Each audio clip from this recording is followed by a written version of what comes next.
The sitting is open. Next item on our agenda is the debate on the progress report of the Bureau and the Standing Committee, which you find in document 1, 5, 6, 5, 8 and addendums 1, 2 and 3. This debate must conclude by 4:15 p.m. and I therefore will interrupt the list of speakers at around 4:10. I remind members that speaking time is limited to 3 minutes, and 3 minutes means 3 minutes. In the debate, I first call Mr. George Katrougalis to present the progress report on behalf of the Bureau. George, you have 7 minutes. Thank you very much, Mr. Chairman, and allow me to express my warm congratulations for your re-election. It's going to be difficult to have a second mandate more successful than the first one, but I would like to wish you this too. So, the Bureau appointed me as rapporteur for this report, which covers the period from October practically to this day. It's going to be a very pedantic and futile exercise to refer to all that we have done at the Bureau. So I'm going to stick to the essential. The essential is that I think we have succeeded in responding to the basic challenge of this period, which is, of course, the Russian aggression, the Russian invasion of Ukraine, avoiding, however, the danger to become a monothematic assembly. Because we have a duty towards the peoples of Europe to respect all fundamental values and rights covered by our statutes and the subsequent conventions. And of course, I consider our reaction to the Russian invasion not just as our response based on humanitarian reasons or out of solidarity to a nation state which is member of our assembly, but also as an act of support to our fundamental values for peace, but also rule of law and justice. In this framework, on October 14, the Bureau approved the urgent procedure debate on, I quote, recent outrageous and inhuman activities of the Russian Federation, which then has been evolved to a report on political consequences of the Russian Federation's aggression against Ukraine. Then, on November, 24th of November, to be more exact, the Bureau decided to hold a debate on escalation in the Russian Federation's war of aggression against Ukraine. And this discussion has later been transformed to a report on the political consequences of the Russian Federation's aggression against Ukraine, and another, that was a report at the Political Affairs Committee, and then another one at the Committee on Legal Affairs regarding the legal and human rights aspects of the Russian Federation aggression against Ukraine.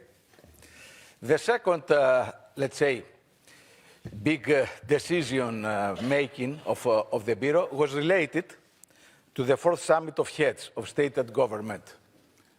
Exactly as the previous series of discussions, decisions and reports on Ukraine, that of course is a collective act of all the assembly of all of us, but I think the Bureau has been very efficient in handling challenges related to a big event and also trying to synthesize different suggestions and proposals and trying also to make the Assembly at least as relevant as the Committee of Ministers. In addition, as I said before, we tried at the Bureau, as we tried at this Assembly, to avoid the danger of a monothematic institution. So we had a current affairs debate on military hostilities between Azerbaijan and Armenia.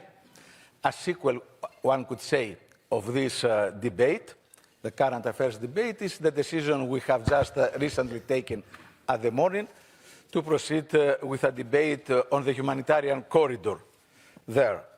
And we did not stay just on events that they have a high geostrategic interest, we hold also a current affairs debate on the threatened bans of Pride events in Council of Europe member states, because it's obvious that we must have the same interest in protecting the values of our organization at all levels. Having said that, allow me also two remarks at a more personal level. I think that all that we have done at the Bureau, it is, of course, a collegial effort. But I must not limit myself by, again, explaining my deep appreciation to what Tini has managed to do, to synthesize different opinions, sometimes divergent enough, so as us, as an organization, to have a unanimous standing at the most crucial issue of the period, the Russian aggression. I think if one compares what we have done in comparison with the European Parliament, which is the only other analog institution to our own, he could find that we have reacted in a swifter way, more efficient way, and above all, a more, let's say, coherent and unanimous way. Finally, we must not allow ourselves not to face new challenges regarding other important cases of non-commitment with our values. I have in mind especially the reluctance of Turkey to execute by many ways the judgments of the European Court of Human Rights. The case of Kavala is the most eminent, but not the exclusive one. And I think we should remain to focus on what's happening in Ukraine, supporting our solidarity there, but trying to investigate if we can also promote perspectives for the peace there. Many thanks, dear Chair. Thank you very much, Mr. Rapporteur George, for your presentation of the progress report. We now start with the list of speakers. First, 5 speakers on behalf of the political groups. And first in the debate, I call Madam Petra Bayer from Austria, and she speaks on behalf of the group of Socialists, Greens, and Democrats. Petra, you have the floor. Thank you very much, Tina. Also, congratulations to your re-election. Really makes me happy. And it also makes me happy, and I'm sure you're aware that it is our first meeting where the new requirements, according to a quota, like it is written in our rules of procedure, are in force. And it really makes me very happy that all the 46 delegations fulfilled these requirements. That's great, and it's not only paper exercise that we are doing here, it's really an important step closer to representing our constituencies, to improve the quality of our politics, because if we involve people, men and women, elderly, younger ones, different genders and different abilities, then we really make politics that are close to people, and I think that's also very important for us.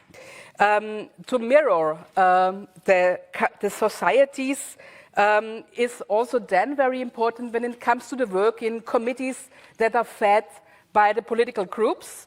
And thanks to all the leaders of the groups who made efforts to reach the goal of at least a third in all these 3 committees, the monitoring, the rules and the judges committee. I want to remind you that it's really the task and the obligation of every single political groups to fulfill these requirements, not only the one of you.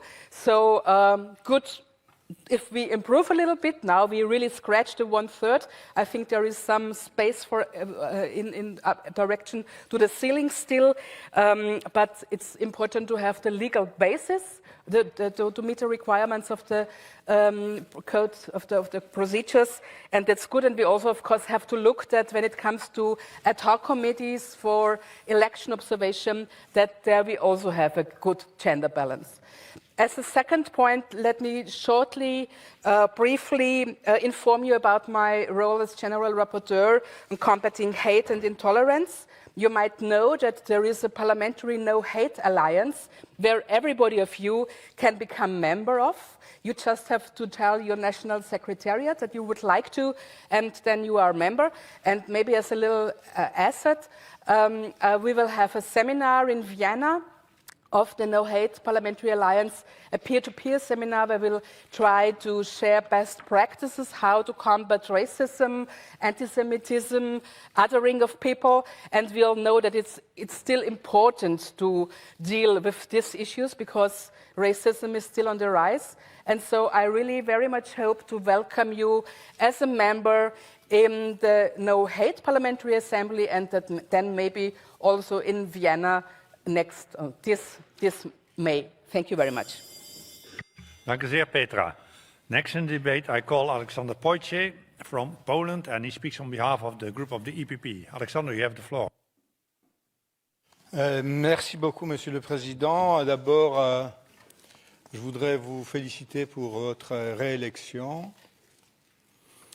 Il n'y a pas de doute que notre activité, notre vie, nos jours quotidiens, mais aussi nos droits sont affectés par l'agression en Ukraine. Devant un tel drame, où non seulement les droits humains sont annihilés, sans merci, mais les vies des milliers d'êtres humains, nous ne devrions pas rester sans réaction. Et nous sommes là pour aider, pour témoigner, pour faire la pression et pour aider l'Ukraine à résister à l'envahisseur. Nos décisions, nos résolutions, nos déplacements en Ukraine en sont le témoignage. La situation en Europe sans précédent a marqué sans doute notre organisation.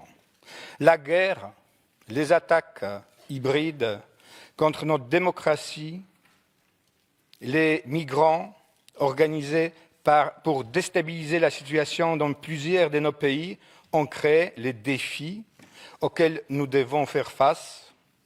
Et je crois que nous sortons de cette situation très difficile plutôt bien. Nous voulons répondre à ces défis en organisant le 4e sommet du Conseil de l'Europe qui doit se tenir à Reykjavik. Nous avons beaucoup d'espoir pour les résultats de ce sommet. Nous allons traiter un rapport à ce sujet aujourd'hui.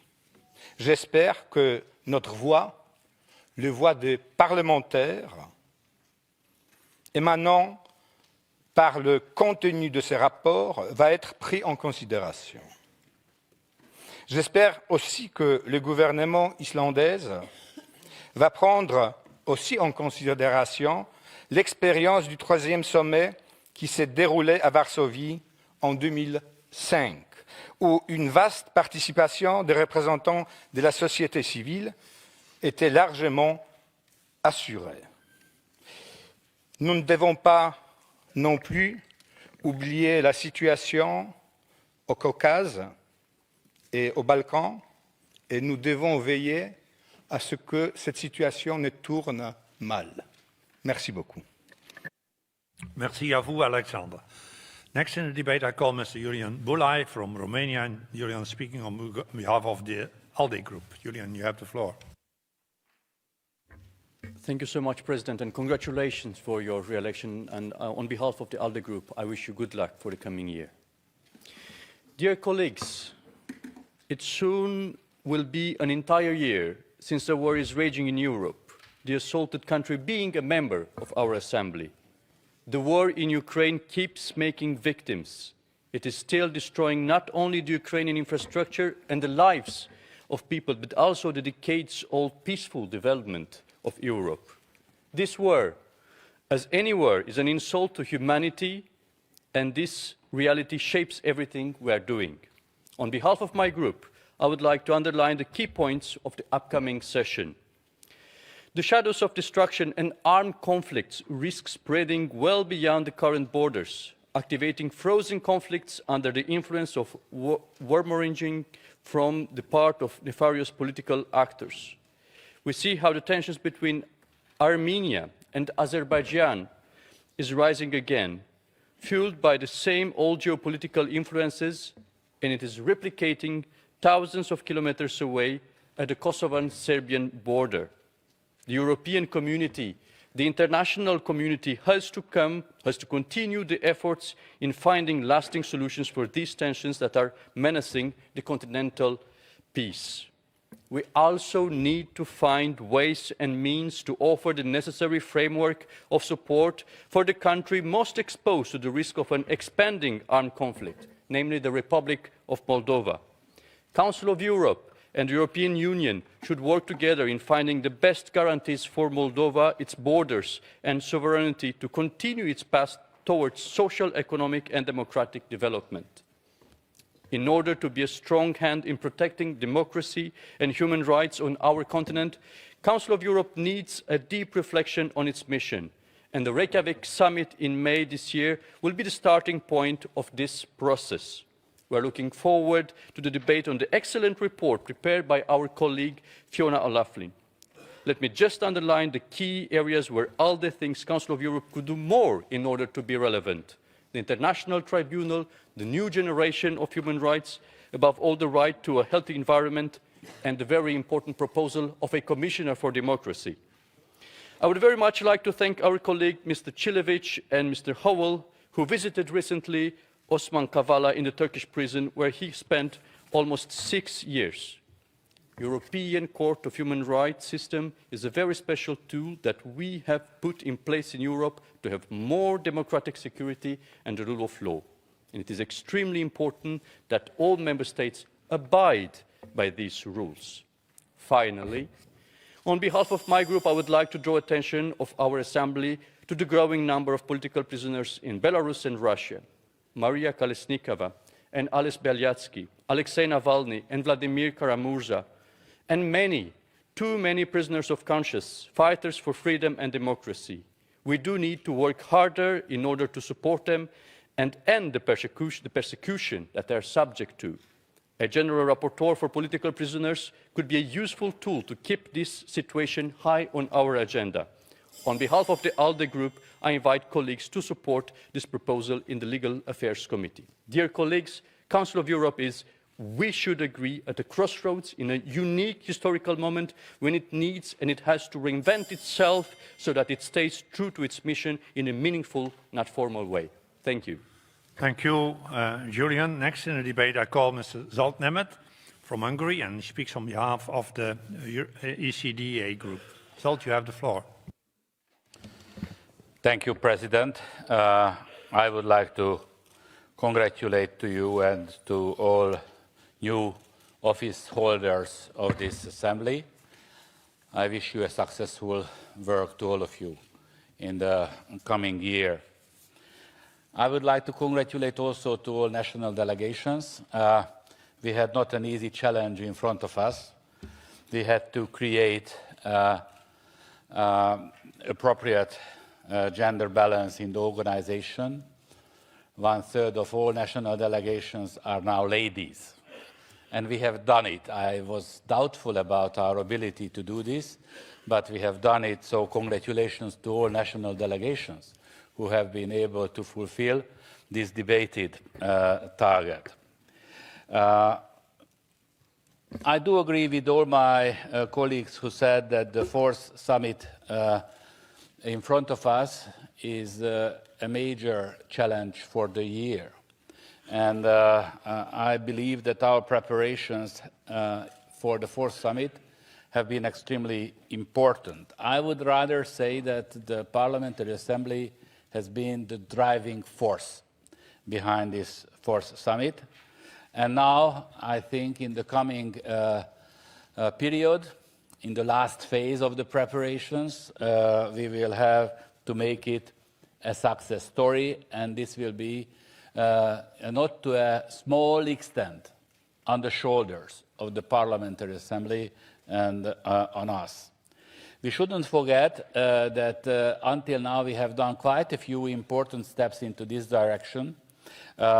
Fiona O'Loughlin had a fantastic work, and congratulations to her. We should all remember that the war was the spark of the whole initiative, and we shouldn't forget that the Russian aggression cannot stay without consequences. Impunity is unacceptable in all ways, and I think our organization has a responsibility and a possibility in this regard. But also, for our organization, it is a unique opportunity to redefine our identity, who we are, why we are, what we do. And in the last 18 years, there was no such a similar opportunity like this fourth summit. And I think all the decided elements, for example, the environmental rights, just to mention one, is showing the right direction. And one other element I would like to mention finally is the cooperation between the Council of Europe and the European Union. We need to create a much closer cooperation if we are thinking about the future of the whole continent. Ladies and gentlemen, we have to make the fourth summit a success. Thank you very much for your attention. Thank you, Zalt. And now I call on the debate Mr. André Hunko from Germany, and André speaks on behalf of the UEL group. André, ja, you have the floor. vielen Dank, Herr Präsident, auch im Namen der Linksfraktion. Herzlichen Glückwunsch zur Wahl. Das war auch wirklich eine herausragende Arbeit, denke ich, im letzten Jahr, die du, Tini, da geleistet hast. Ich stimme auch allem zu, was unser Berichterstatter George Katrougalos gesagt hat. Vielleicht ein Wort nochmal zum Krieg, den wir ja alle hier verurteilt haben, zum russischen Angriffskrieg. Ich glaube, wir müssen neben dieser klaren Verurteilung auch darüber mehr nachdenken, welche Möglichkeiten es gibt, diesen Krieg zu beenden. In meinem Land, in Deutschland, wünschen sich 75% der Menschen mehr diplomatische Initiativen. Ich glaube, darüber haben wir zu wenig diskutiert, und ich glaube, dass das dringend notwendig ist, weil sonst die Gefahr besteht, dass dieser Krieg einen jahrelangen Abnutzungskrieg und vielleicht zu einer weiteren Eskalation führt. Was den Gipfel in Reykjavik angeht, da ist vieles gesagt worden. Ich teile das, was auch Julian Bulley gesagt hat bezüglich Erweiterung der fundamentalen Rechte um Umweltrechte, um möglicherweise die Einrichtung eines Kommissars für Demokratie, weil wir in ein Demokratieproblem auch in einigen Staaten kommen, und natürlich den EU-Beitritt zur Europäischen Menschenrechtskonvention, der ja seit 2009 überfällig ist, seit 13 Jahren sozusagen, dass wir da endlich zu einem Abschluss kommen. Es ist eben auch angesprochen worden, die Möglichkeit der Einrichtung eines Art Berichterstatters oder Kommissars für politische Gefangene. Ich will vielleicht in dem Kontext daran erinnern, dass wir einen ganz zentralen politischen Gefangenen auf dem Boden der Europäischen Menschenrechtskonvention haben in Großbritannien, Julian Assange, der ja jetzt fast 4 Jahre in einer 8 Quadratmeter großen Zelle sitzt und auf seine Auslieferung in die USA wartet, weil er Kriegsverbrechen aufgedeckt hat, wo ihm 170 Jahre Gefängnis möglicherweise drohen. Und ich will daran erinnern, dass diese Versammlung im Januar 2020 sich der Einschätzung des Berichterstatters der UN, Nils Melzer, angeschlossen hat und der Forderung angeschlossen hat, Julian Assange sofort freizulassen und die Auslieferung zu verhindern. Auch die Menschenrechtskommissarin hat sich da in die Richtung ausgesprochen. Ich will darauf hinweisen, wir werden morgen ein Zeitevent auch dazu machen, zum Thema, wo die ganzen Anwälte auch da sein werden, um über die konkrete Situation zu sprechen, weil dieser Fall, wie gesagt, ist ja Basis der Menschenrechtskonvention, ist auf dem Mitgliedstaat der Menschenrechtskonvention, und er kann eben auch beim Europäischen Gerichtshof für Menschenrechte landen. Vielen Dank. Danke sehr, André. Now I call on the debate Mr. Ruben Rubinian from Armenia. You have the floor, Ruben. Thank you. Dear colleagues, since Mr. Katrougalos and some of the other speakers mentioned the Armenia-Azerbaijan issue, I'd like to update you on that. I won't talk about Nagorno-Karabakh itself because we will have a different debate on that, a separate debate, but I will update you on the relations between Armenia and Azerbaijan.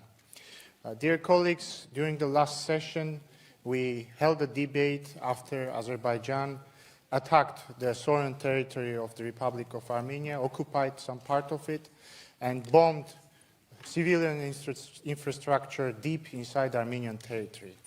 Back then, during the debate, most of the speakers called on Azerbaijan to immediately withdraw its troops from the sovereign territory of Armenia.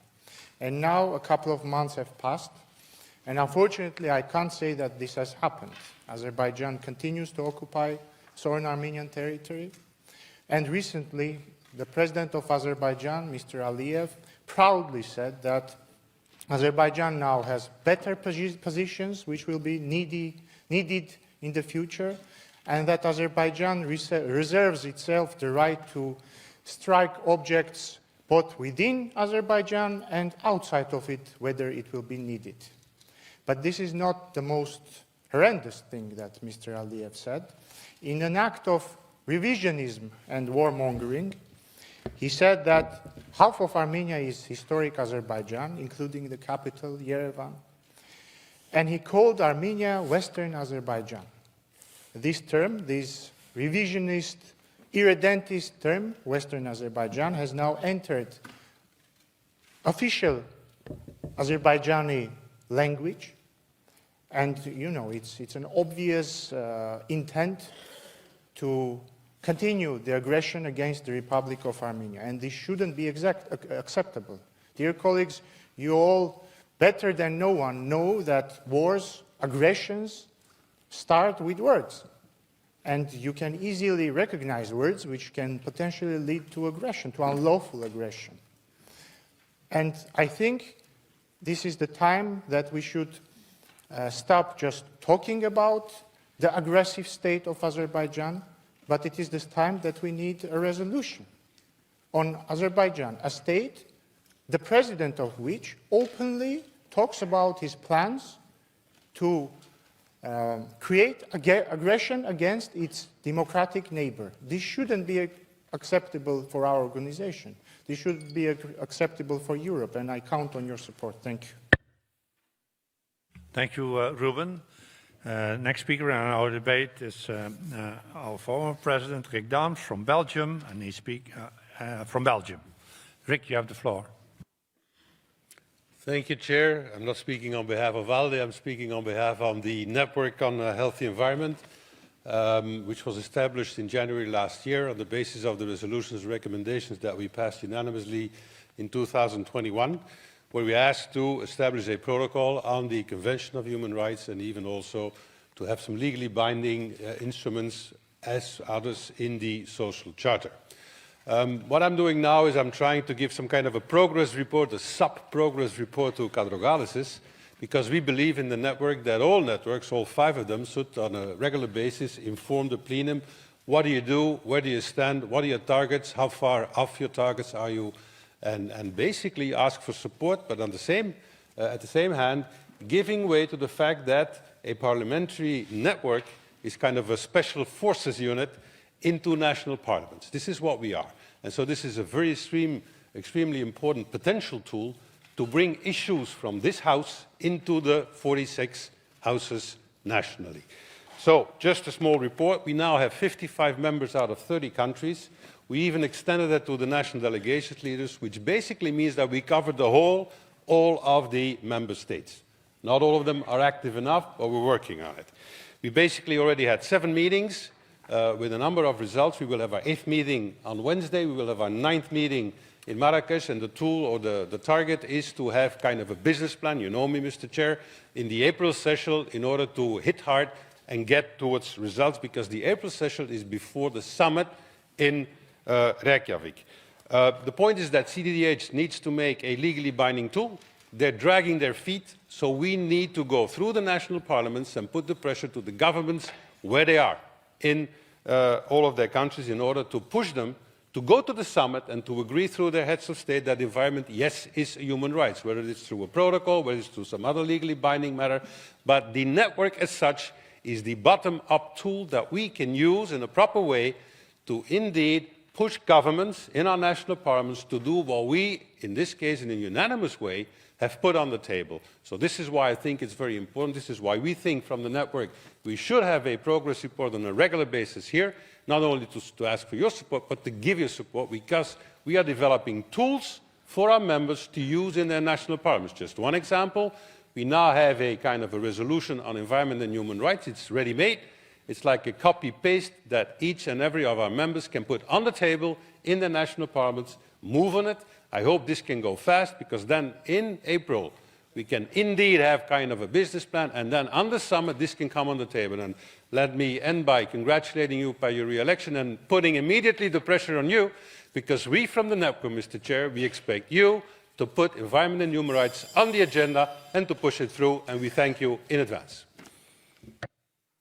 I have heard the progress report, or the sub-progress report of our former president, and I'm taking very well note of it. And I think it's our common obligation, because as you said, Rick, we have adopted this unanimously.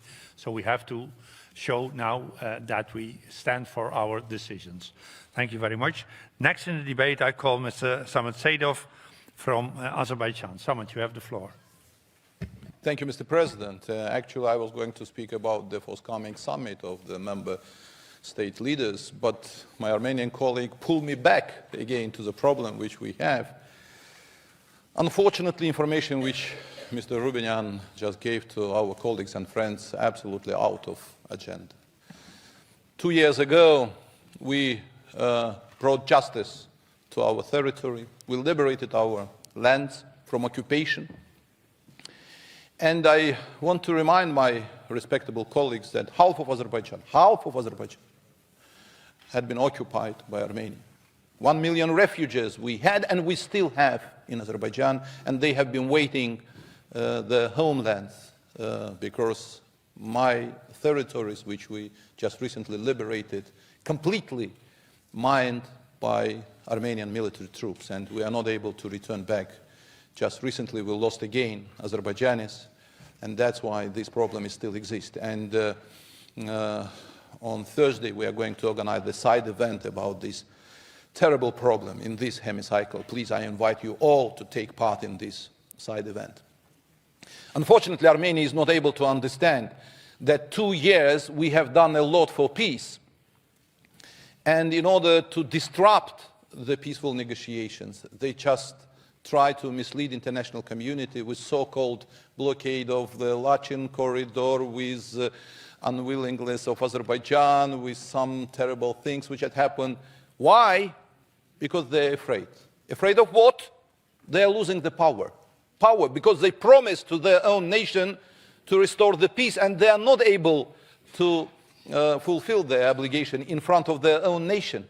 They are not able to come together with Azerbaijanis to see it and to discuss the future of the region. And instead of that, they provoke those who are living in Karabakh. And now oligarch from Russia came to power in Karabakh, Mr. Vardanyan, you know very well this guy, the person who has been sanctioned by European Union, Council of Europe, United States of America, and they're afraid of him because this guy is coming to the power, not in Karabakh, no, in Armenia, and that's why they try to disrupt everything. My dear colleagues from Armenia, if you are looking for the peace, if you are thinking about the future of your nation, stop begging to international organizations. Enough. Everybody fed up of your begging. Just together with Azerbaijan, let's start to think about sustainable peace in the region. Thank you very much. Thank you, Samet. Now, the last speaker in the debate will be Mr. Sergei Sobolia from Ukraine. Sergei, you have the floor.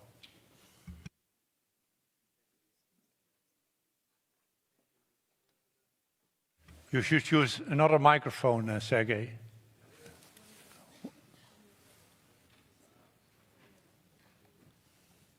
That one. Thank you, Mr. President. I want to thank the work of Bureau and Standing Committee for all this period, and I think that our organization is a real forward organization, not only in Europe, but in the whole world. As well as we were first who excluded Russian Federation from all organs of the Council of Europe, but especially from the Parliamentary Assembly of the Council of Europe. We were the first organization that, on previous session, do all in order to recognize the Russian Putin's regime as the terrorist regime. But I think we need now to move forward. Very important thing, not only on this session, it's not a theme of this session, it's a long period session for future special tribunal. It's the theme of private army, so-called Wagner private army in the Russian Federation. It's very similar to Nazis, fascist special troops of Heinrich Himmler that were organized for organizing of concentration camps, for ethnic cleanings. And I think that for our organization, it's very important just on our future reports to move this theme in order to recognize Wagner organization as a terrorist organization. Ukraine is not the last, but I think it must be the last for such private army. We remember the role of France and the French troops in Central African Republic, where they were excluded by Wagner troops. Then the role of Wagner organization in Libya, in Syria in previous period, now in Ukraine.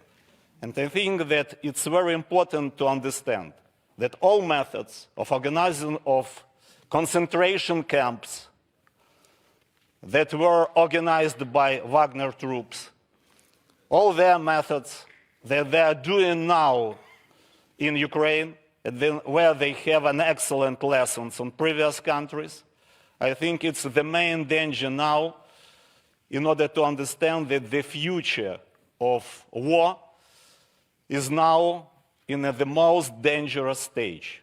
I think it's very important to understand that in future special tribunal that will be maybe in Nuremberg or maybe in Rublyovskaya Chaussee near Moscow, we need to recognize Putin, Prigozhin, and others from Russian Federation as the main organizers of new fascist regime in the 21st century. Thank you.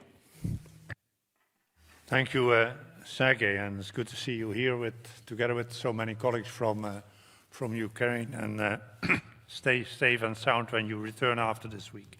I must now interrupt the list of speakers. The speeches of members on the speakers list who have been present during the debate but have not been able to speak may be given to the table office for publication in the official report. I remind colleagues that the texts are to be submitted in TypeScript electronically, if possible, no later than 4 hours after the list of speakers is interrupted. I now ask Mr. Katrougalis to reply. You have 3 minutes, George. I won't exhaust this time. I understand that I'm speaking on behalf of the whole Bureau, not to express the political views of my group or my personal viewpoint. But I would like to stress the fact that all of you have witnessed that despite the very important political and ideological differences we have, we demonstrated, even in this discussion, the spirit of respect and full commitment to the values of this organization. And I think this is going to continue to the future. Thanks, Mr. Chairman. Thank you very much, George. The debate is now closed. The Bureau has proposed references to committees for ratification by the Assembly. Is there any objection to the proposed references to committees? Do not see any, so they are approved.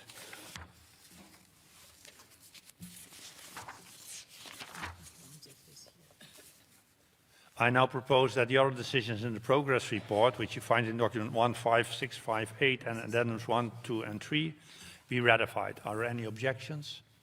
That is not the case. The progress report is approved.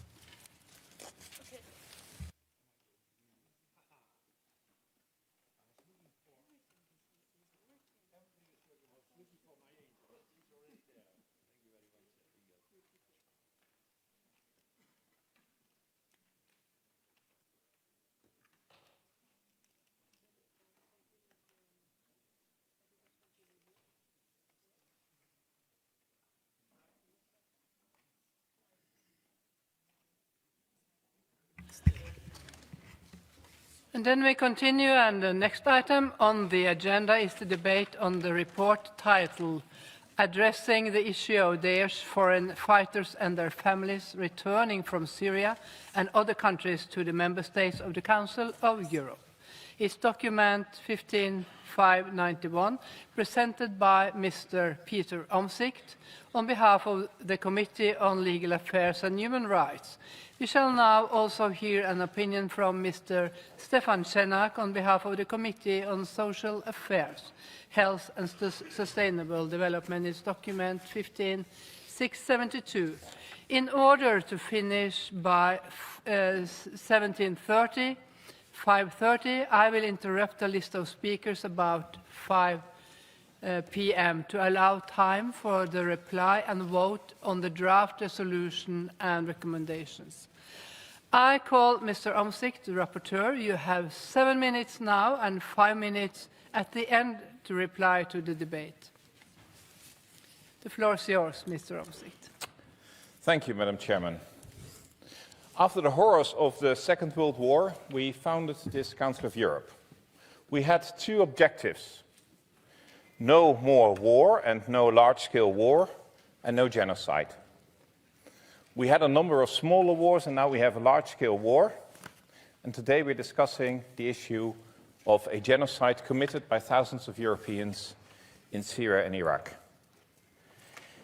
That is a failure in what we sought to do.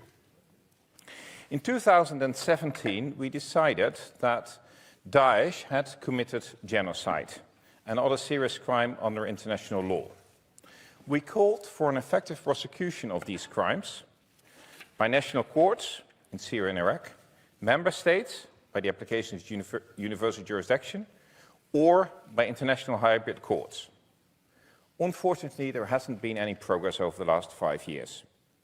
There has been further evidence that Daesh committed genocide against, first and foremost, Yazidis, but also against Muslim minority groups like Shia Muslims and Christians. If we are to take the 1948 Genocide Convention seriously, we have to consider that thousands of citizens of our Council of Europe member states have taken part in genocide. And states have and had the legal obligation to prevent and punish it. For instance, by impeding the flow of foreign terrorist fighters who joined Daesh in Syria and Iraq, and by effectively prosecuting them to deter further crimes. We should not just focus on lesser crimes like membership of a terrorist organization. Germany last year showed us how to do it and convicted a female member for genocide. At the same time, suspects must be punished in a fair way with a fair trial. Many Daesh fighters remain detained for years in camps and prisons in northeast Syria and Iraq. It's unlikely that they will receive a fair trial in compliance with international standards. And in Iraq, they risk a death penalty. This situation is counterproductive in terms of security, given the risk of further radicalization by Daesh and by the recurrence of prison outbreaks. That's why we state that there should be an international tribunal, given the international nature of crimes committed and the fact that these fighters come from all over the world. We reiterate to actually establish an international tribunal or a hybrid tribunal. And mind you, if we're now at the stage that we think we don't even punish genocide anymore, we're losing our credibility. As long as we haven't managed that, Member States should give priority to prosecution of Daesh foreign fighters by their national courts on the basis of active personality or universal jurisdiction. And we asked all countries what they did. And most prosecutions take place only for terrorist-related offenses. That's why we ask you, please prosecute for war crimes and genocide. We make several recommendations in this regard. Do not forget female Daesh fighters. Use battlefield evidence and cooperate with UN investigative mechanisms for collecting evidence. And use mutual legal assistance tools such as joint investigation teams. In any event, when these people come home, implement de-radicalization, rehabilitation and reintegration measures for all returnees, especially when you talk about children. But these programs should never, I repeat, never be a substitute for prosecution and punishment. Finally, President, there are 3 points I would like to include in the resolution which go beyond prosecution as such, what we should insist on. First, more than 150,000 victims of Daesh, Yazidi, still live in camps, in dire circumstances without the possibility of safe returns to their homes. They seem to be the forgotten group. So as lots of countries focus on repatriating their members of Daesh, no one seems to care about these women and these children. And thousands of them are still missing. They may either be killed or be held in slavery in really appalling circumstances. We should help them. Secondly, Daesh fighters who are suspected of having taken part in the genocide pose a serious threat to European societies. There are different legitimate grounds, including national security and the prevention of crime, that should be taken into account if countries want to repatriate them. Article 8, the right to family life, is not absolute in the Convention. Last but not least, we should invite states to consider bringing proceedings under the Genocide Convention before the International Court of Justice in The Hague, against those states which allegedly failed to prevent and punish acts of genocide. According to a report published by the Yazidi Justice Committee in July last year, there are reasonable grounds to conclude that Iraq, Syria, and Turkey failed to discharge one or more of their obligations under the Genocide Convention. I would like to thank my colleagues from the Social Affairs Committee for the suggestions contained in their opinion, and I've sought to accommodate amendments where it is compatible with our committee's main line of reasoning. And I would like to state here that I'm really impressed by the survivors I met over the last 10 years. They've been waiting patiently for 10 years. And they're looking at assemblies like ours, or parliaments like ours, to finally start doing some form of justice for what happened to their families. And if you want to, you can look at a few of the films which were put and sent to you before this meeting. Thank you. Thank you, Mr. Omtzigt. You have now 3 minutes to the end to reply to the debate. I now call Mr. Schenak, Rapporteur of the Committee on Social Affairs, Health and Sustainable Development, to present the committee's opinion. It's document 15672, and you have 3 minutes, Mr. Schenak. Thank you, Madam Chair.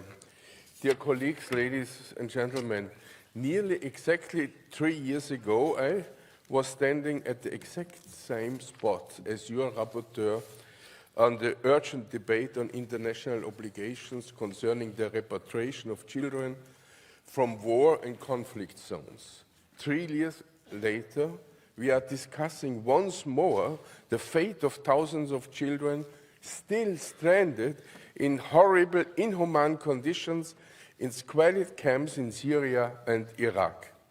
According to Human Rights Watch, nearly 43,000 men, women, and children of foreign origin linked to Daesh are still detained in Syria alone.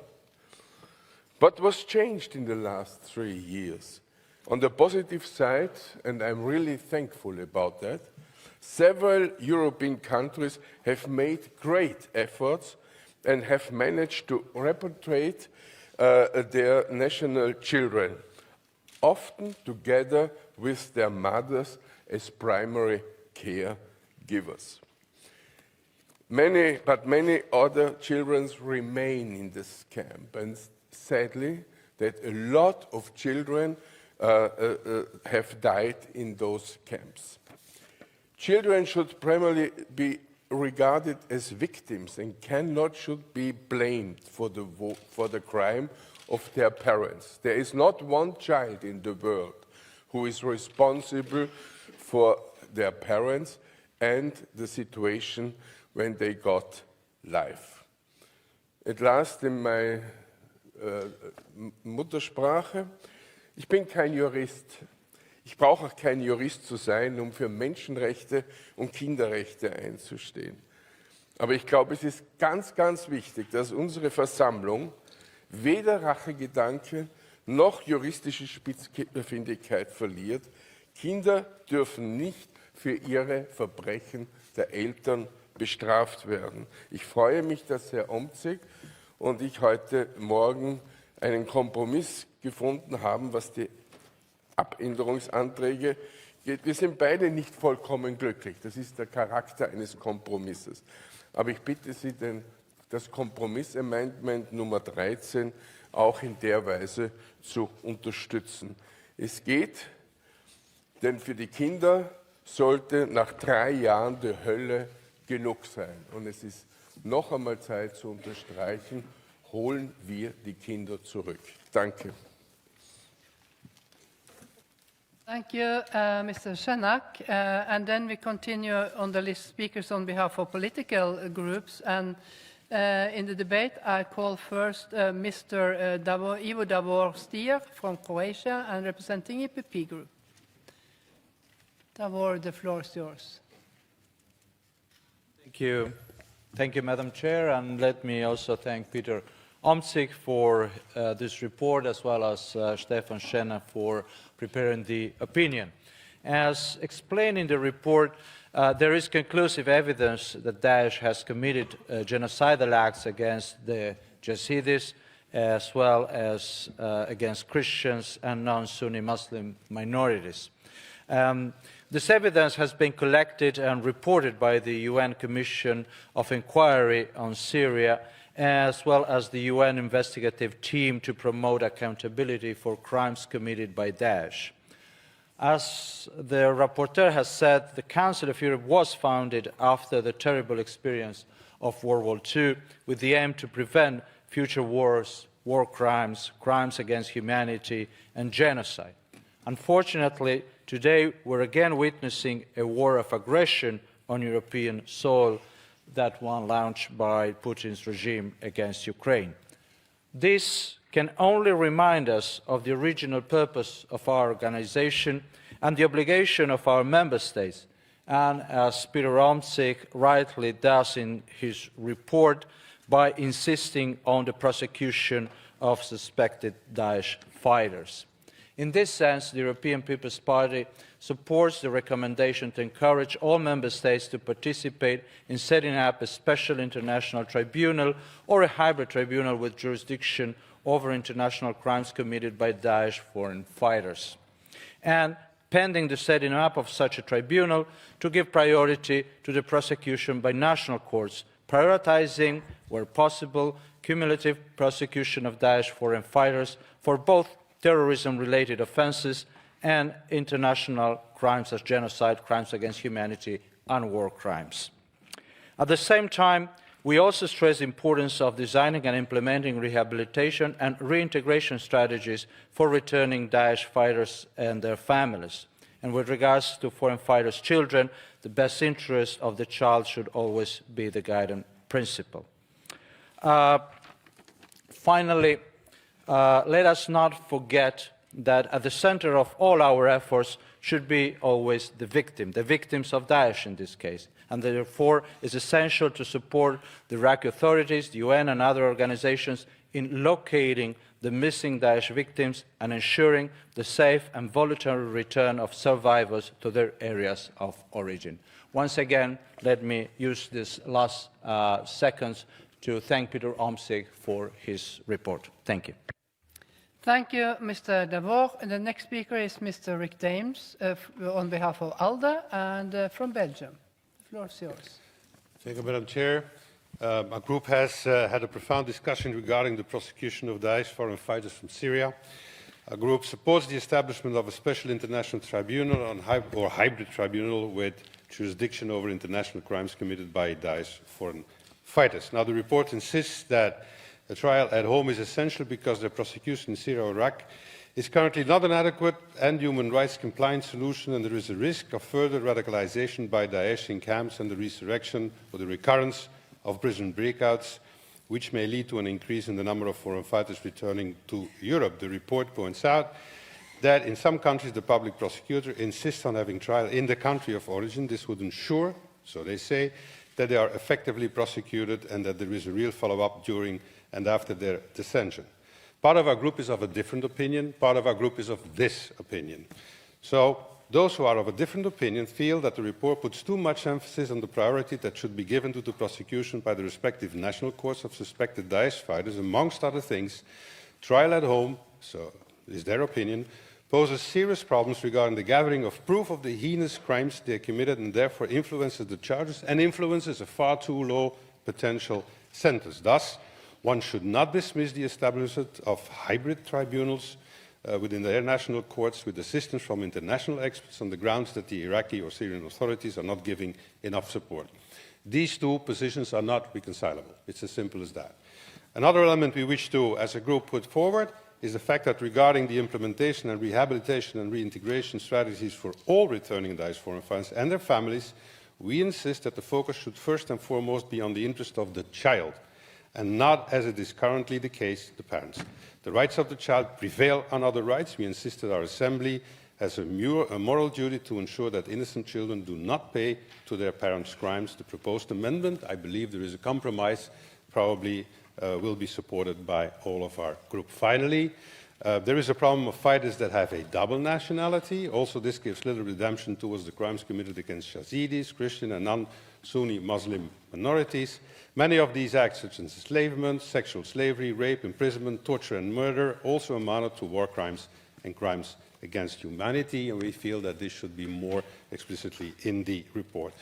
As a result of these different opinions, we do congratulate the rapporteur on the report because it is an important one, but our members will vote accordingly to their opinion concerning the report. Thank you. Thank you, Mr. Dames. Now I call, but I do not see her on the place 208, Mrs. Olena Komenko from European Conservatives. She is in the plenary. No, I do not see. Then we go to Mr.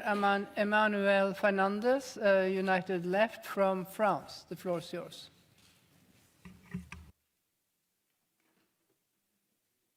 Merci, Madame la Présidente. Merci, mes chers collègues. Nous tenons à nous féliciter que le sujet du traitement des combattants étrangers de Daesh et leurs familles qui sont ressortissants de nos États membres soit enfin traité. Je tiens tout d'abord à saluer les forces armées kurdes pour leur contribution décisive dans la lutte concrète contre les forces de Daesh. Le courage et la détermination exemplaires de ces hommes et femmes nous obligent.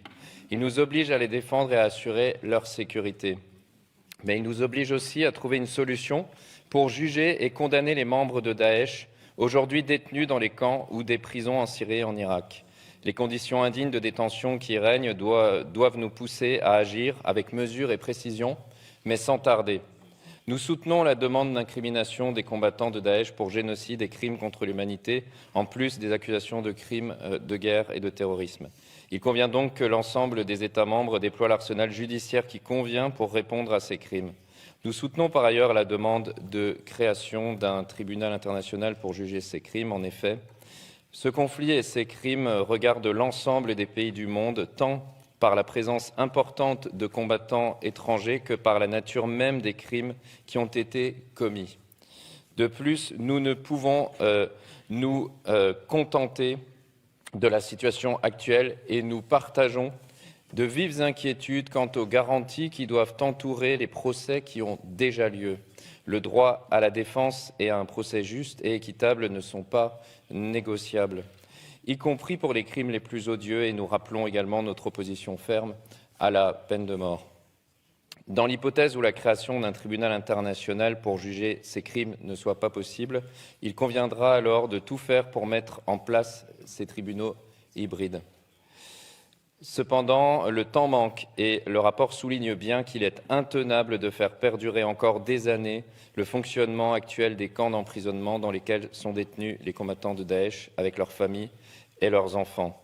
Le peuple kurde a donné 12 000 vies pour défaire Daesh et maintenant nous ne pouvons nous résoudre à ce que Daesh puisse renaître au sein même de ces camps. Alors nos États membres doivent se résoudre à juger eux-mêmes leurs propres ressortissants. Et je conclus en abordant également la question des enfants. Par rapport au paragraphe 11 qui demandait la rupture automatique de l'ensemble des liens familiaux. En effet, alors que le rapporteur parlait très justement de la nécessité du travail de réinsertion pour les délinquants et criminels qui ne seraient pas condamnés à de longues peines, il nous semblait que cette demande y contrevenait, mais il me semble que nous pourrons aller dans le sens d'un compromis dans quelques minutes. Merci à vous. Thank you, Mr. Fernandez. And the next speaker on behalf of the Socialist Group is Forat Benchika from Belgium. The floor is yours. Thank you, Madam Chair. First of all, congratulations to the rapporteur with his comprehensive report on the issue of Daesh foreigner fighters returning to the member states of this council. The report addresses several important issues linked to a complex topic. It's crucial that all member states take responsibility for their citizens, bring them to trial and punish them for the atrocity they committed abroad. The report proves extensively that we cannot leave these Daesh fighters with European citizenship in detention in Syria or Iraq.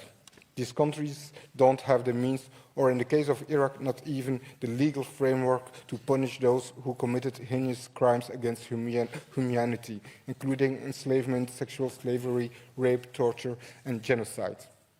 However, and this is stated clearly in the report, states have a general obligation under the 1948 United Nations Convention on the Prevention and Punishment of the Crime of Genocide to prevent genocide. If we, the member states, are serious about this, we have to take a look in the mirror. We have to look at our own foreign policy regarding the Middle East in the past decades. We need to investigate why people are willing to leave their home countries behind to commit crimes in the name of an evil ideology. Therefore, it is essential that children of these criminals are repatriated to the European states of which they are citizens. Children should never pay the price of their parents' crimes. Every decision regarding separating children from their mother or primary caregivers should be taken with the best interest of the child in mind. We owe it to these children, who are victims too, who are the future generation of Europe, to reintegrate them in our society. This includes children who are recently have reached adulthood and spent their formative years suffering under a criminal regime. We learn from this report that international terrorism is an enormous challenge to our legal system and puts a burden on our society. Therefore, let's not forget to invest in researching and tackling the root causes of terrorism and invest in pre-radicalization, not only in de-radicalization. This is the best investment in our shared European values and our safety. Thank you. Thank you, Mr. Benchika. Then we continue on the speakers list, and the next speaker is Andrea Valeni from France and representing the Socialist Group. The floor is yours. Merci, Madame la Présidente. Aujourd'hui, en Irak et en Syrie, des enfants vivent dans des conditions atroces. Certains sont ressortissants européens, ils n'ont qu'un seul tort, celle d'être nés de parents djihadistes. Ces enfants vivent entourés de barbelés, sous des tentes, mal nourris. Ils subissent le froid extrême de l'hiver et les chaleurs écrasantes de l'été.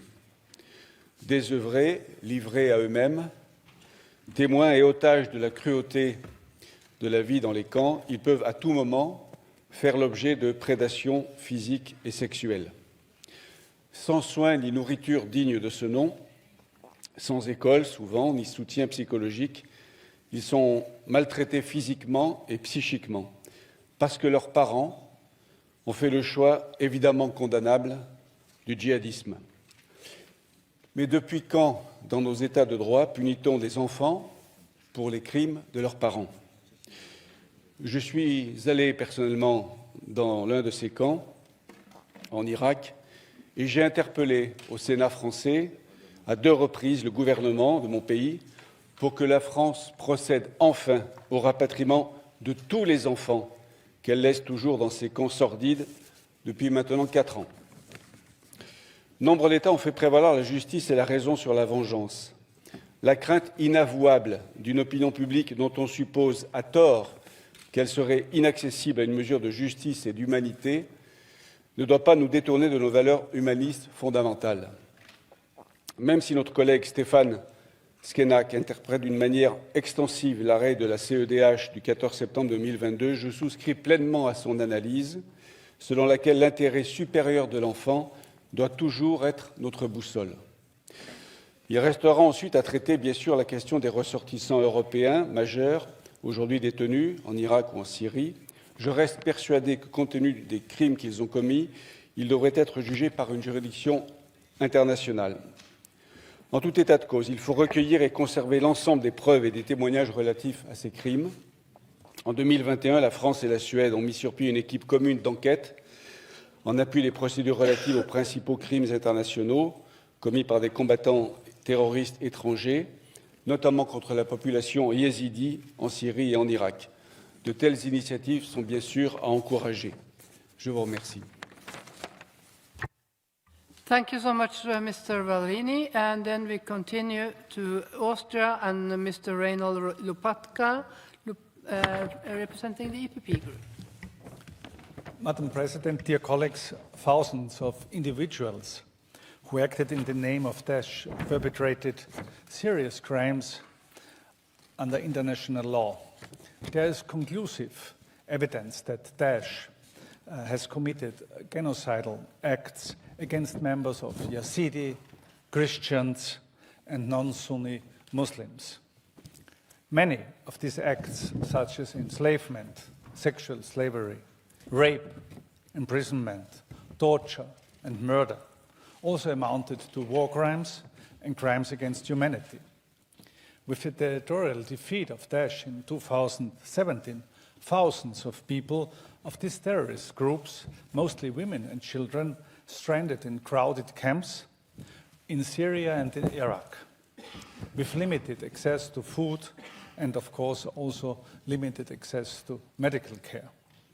The largest camps in the northeast Syria are Al-Hol and Al-Roj. I had the chance to visit these camps in December 2019, and I got direct information about the dire situation there and the security concerns which were mentioned already today. To address this FDF, foreign terrorist fighters, phenomenon, the UN Security Council adopted a series of resolutions where it established requirement for member states to develop and implement comprehensive and tailored prosecution, rehabilitation, and reintegration strategies for individuals. And in January 2020, the UN issued also a report on monitoring of nearly 1,000 trials held by Iraqi courts in the previous 2 years, resulting in conviction for crimes related to ISIL activities. These trials convicted also people under the age of 14, and moreover, the fairness of these decisions was questioned by UN officials. So the international response to the issue of foreign terrorist fighters, including repatriation and prosecution by their respective home countries, has been inadequate, of course. And this shifts also that the security risks elsewhere on a temporary basis and further amplifies a future terrorist threat. And because of the war in Ukraine and other big challenges like inflation and climate change, we have not put this issue on the priority list of our national parliaments. So it is very important that we have this report today on our agenda. Children are first and foremost victims and should not be held accountable for the acts of their parents. Thank you, Mr. Lopatka. And then we continue to Hungary and Mrs. Monika Bartos from the European Conservatives. The floor is yours.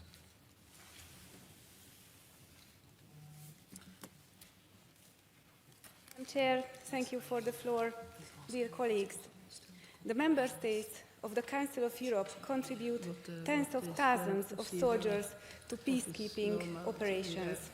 My country, Hungary, participates with more than 1,000 people, soldiers, in peacemaking and peacekeeping missions in crisis zones. This is essential because local conflicts can easily escalate and lead to regional or global tensions. Crisis management is an important tool for prevention. But the prevention of terrorism and violent extremism requires a holistic approach, combining military operations and other related counter-terrorism activities, such as border controls and the fight against terrorist propaganda and funding, with a strong emphasis on providing humanitarian assistance. Humanitarian efforts contribute to pushing back terrorism, first and foremost by improving livelihood and creating a secure environment, thereby eliminating factors which may lead to radicalization. Furthermore, this approach contributes to preventing illegal migration, which is often used by terrorists to expand their activities into other countries and spread their violent ideology. The UN Security Council adopted several resolutions calling on member states to increase the effectiveness of justice, prevention, detection, criminalization, and information sharing against foreign terrorist fighters. The resolution of the UN Security Council also called on the member states to repatriate their citizens. At the same time, it is important to state that foreign terrorist fighters are persons who travel to conflict zones to carry out terrorist acts. Returning foreign terrorist fighters pose a significant threat to peace and security of the country of origin, as the risk of these fighters committing terrorist acts again remain high. Actions against lone offenders who are disconnected from organizations present enormous challenges to the services. Since early 2021, Budapest has been hosting the Regional United Nations Office of Counterterrorism. Hungary supports the accountability of foreign terrorist fighters and also national and international programs focused on the reintegration of their families. In October 2022, the last meeting of the Foreign Terrorist Fighters Working Group of the Global Coalition Against Daesh was held in Budapest. So you can count on Hungary always against the fight against terrorism. Thank you for your kind attention. Thank you, Mrs. Bartos. And the next speaker is Mr. Pierre Lafrides from Switzerland and the Socialist Group. And after him, I allow the speaker on behalf of the European Conservatives, Olena Komenko, to take the floor. But first, it's Mr. Frides. The floor is yours. Merci, Madame la Présidente. On oublie vite dans notre monde qui devient un peu fou, et les horreurs qui se succèdent ont au fait de faire oublier, d'éclipser les horreurs précédentes. Et aujourd'hui, la guerre en Ukraine, avec les crimes odieux perpétrés par les forces russes et la milice Wagner, ont remplacé dans notre esprit les images effroyables qui faisaient le quotidien du temps de la toute-puissance de Daesh et de l'État islamique, voilà moins d'une dizaine d'années. Aujourd'hui, nombre d'anciens combattants de Daesh et leurs familles, des ressortissants de plusieurs pays européens, restent détenus en Syrie et en Irak dans des camps contrôlés par les forces kurdes. Cela concernerait des dizaines de milliers de personnes. Leurs conditions de détention sont très difficiles, voire indignes, et l'on doit penser surtout aux enfants embarqués dans cette galère, des victimes innocentes de la folie meurtrière de leurs parents. Les Kurdes souhaiteraient leur départ, mais la situation est complexe, la plupart des États étant opposés, ou pour le moins réticents, à l'idée de leur retour, des retours de toute manière difficiles, les combattants restants de Daesh rôdant dans les parages, et comme il faut théoriquement et pratiquement passer par la Turquie, cela complique encore les choses. La question du retour, en termes humanitaires, concerne en tout premier lieu les enfants et leurs mères dans nombre de cas, et nos différents pays n'en font pas assez à ce sujet. Pour preuve, ce samedi 21 janvier, j'ai vu et entendu sur France 24 que la France faisait l'objet de critiques de la part du Comité des Nations Unies sur la torture, car le pays ne prendrait pas les mesures nécessaires pour éviter des traitements inhumains et dégradants, je cite. En septembre dernier, c'est la CEDH qui avait critiqué la France pour son inaction dans ce dossier et le fait de ne pas étudier en profondeur les demandes de rapatriement. Je parle de la France juste à titre d'exemple. Mais plein d'autres pays ont la même attitude et mon pays, la Suisse, ne fait pas exception. Le sujet est délicat, mais ce qui est certain, c'est que le statu quo n'est pas la solution. La situation politique là-bas reste instable. Les Kurdes sont la cible des États qui les entourent et ce qui reste de Daesh attaque régulièrement les lieux de détention pour libérer leurs adeptes et renforcer à nouveau leurs forces militaires. Des évasions sont possibles avec le risque de voir revenir, chez nous, des loups solitaires susceptibles de perpétrer de nouveaux attentats. Ces camps sont un lieu rêvé pour la radicalisation. Pensons aux enfants dans ce contexte. Pour les djihadistes européens qui sont ou seront jugés par les autorités locales, ce qui n'est pas, semble-t-il, la règle, la peine de mort est souvent prononcée. Cela contrevient à nos valeurs fondamentales. Il est certain que ces djihadistes doivent être jugés pour leurs crimes horribles. Crimes contre l'humanité, meurtres, décapitations, génocide contre les Yazidis, viols, asservissements. Mais ils doivent être jugés selon les règles du droit. L'idée d'un tribunal international est une proposition, mais les pays d'origine des djihadistes pourraient et devraient idéalement s'en charger. Les combattants de Daesh représentent l'horreur absolue, mais même face à leurs terribles exactions, il est essentiel que nos différentes démocraties appliquent à leurs ressortissants les règles exigeantes de l'état de droit. Thank you, Mr. Frides. And then we go to the speaker on behalf of political groups, the European Conservatives, Oleana Gomenko from Ukraine. Dear Mr. Rapporteur, dear members of the Assembly, on behalf of the European Conservative and Democratic Alliance Group, I would like to raise 2 points around bringing justice back. First is about the model to administer justice against Daesh foreign fighters. Struggle to decide on it erode trust to international cooperation efforts. I believe we have to narrow down our options towards international tribunal, leaving the options of the United Nations or the Common European Union with Council of Europe umbrella. Such a tribunal could have jurisdiction over Daesh members who have the nationality of member states, are detained in Iraq and or Syria and cannot face trial there in accordance with international human rights standards. Moreover, to avoid the European bias accusations, it may still have universal jurisdictions towards nationals of other countries for us the justice to be the main objective. This format would also provide that due process rights would be guaranteed in the Charter to the new tribunal, which would exclude the death penalty as inconsistent with international human rights standards.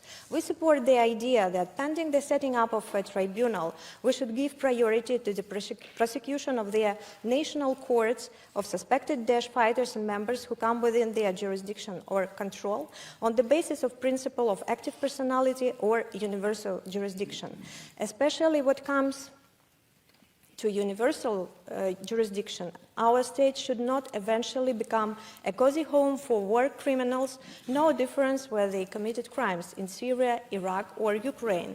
Their return to their own countries, be it in Europe, be it anywhere else, should not be assumed as something that it is a logical chain of events. Not only do they pose a grave security risk upon returning, and is public opinion in these countries very much against them returning. This also takes away the chance of the countries and people who were victims to their crimes to see justice done on the shortest notice possible. On this background, the action of individual member states is very commendable, and we should perceive it as an example.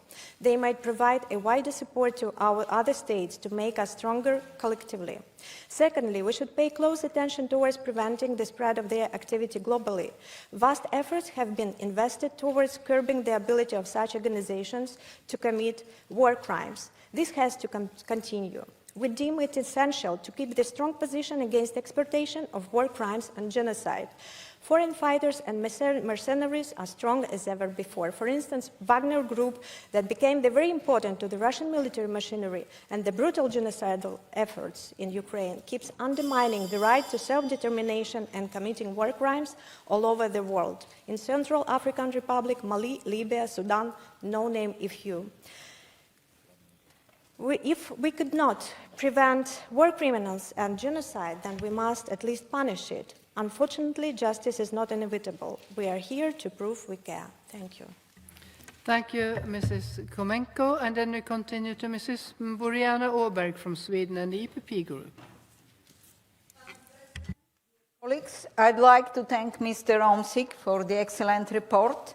It clearly illustrates the importance of punishing the Daesh perpetrators for the abhorrent crimes they have committed: genocide, enslavement, murder, torture, rape, and sexual slavery of women and children. The report also shows the difficulties in prosecution of the committed crimes due to a lack of the necessary structures needed for an international court process. The situation seems insolvable, and there truly is not a silver bullet. To send these perpetrators to the European countries in which they have citizenship is not without complications. Some countries completely lack adequate legislation, and pursuing legal proceedings for gross violation of international law which have occurred in a different country is difficult, not the least for the victims and witnesses who lack the possibility to appear in court.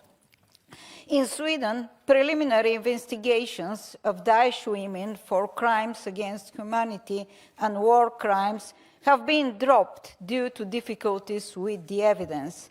It's truly offensive that Daesh women are let free to take use of Swedish welfare while the survivors from their crimes remain in camps or makeshift shelters. Sweden has also been late with criminalization of torture, which means that a Daesh perpetrator who is brought back to Sweden and is responsible for torturing hundreds of individuals in Syria during 2018 is able to avoid criminal liability. If the act has occurred before an armed conflict in Syria is legally recognized, the crime cannot be classified as a war crime. The law criminalizing crimes against humanity became effective first in July 2014 and cannot be applied retroactively.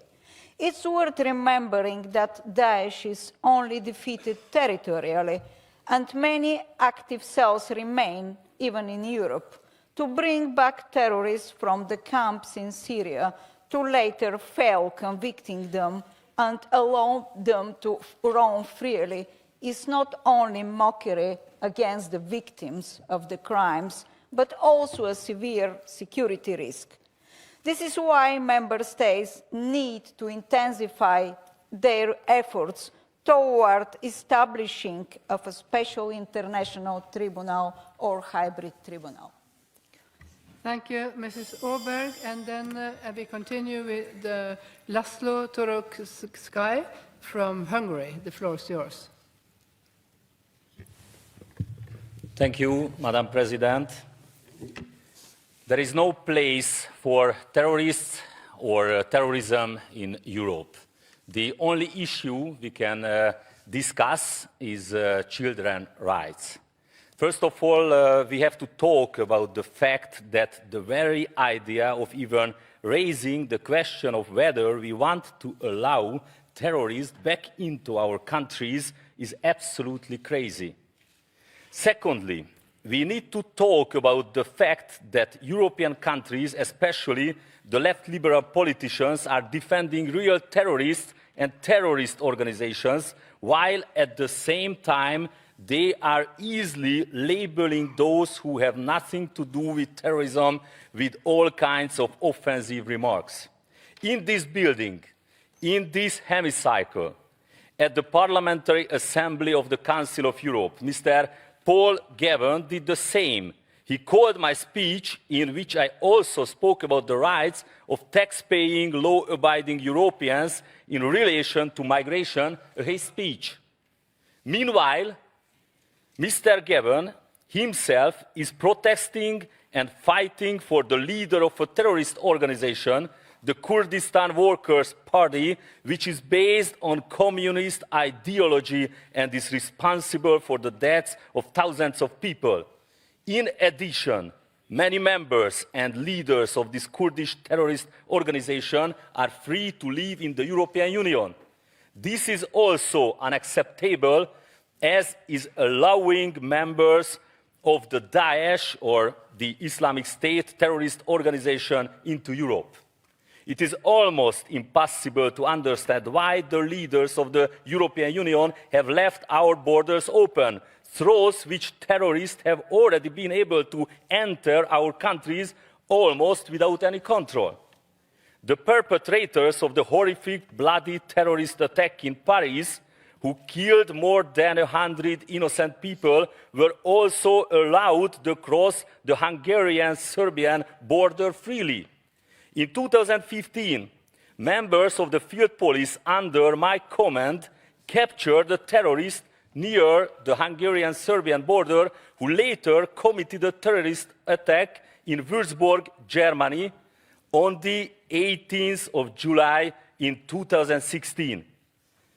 Because we were forced by European law to allow this terrorist to continue his journey. This is madness. This policy must end. Terrorists must not be allowed into Europe, either at border crossings with passports or illegally through open borders. So once again, the only issue we can discuss is children's rights. Thank you very much.